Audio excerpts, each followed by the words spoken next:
ማሻአላህ ይሄ የባለሀብቱ ሁሴን ቸሬ ነው። መሬቱን ገዝቶ ነው እየገነባ ያለው። ማሻአላህ የመንገዳ ከተማ አስተዳደር እንግዲህ አርሶ አደሮቻችን በዚህ ልክ ከተማዋን ለማስዋብ መሬት ገዝተው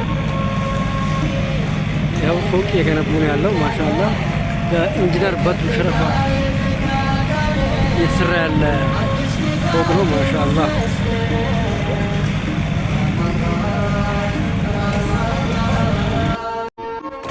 ማሻአላህ እንደዚህ ነው ከተማዋን ማስዋብ። ይሄ ነው በቃ ምንም ምክንያቱም መሬት አስፋልቱን ነው ገዝቶት ነው እንግዲህ እየገነባ ያለው። ማሻአላህ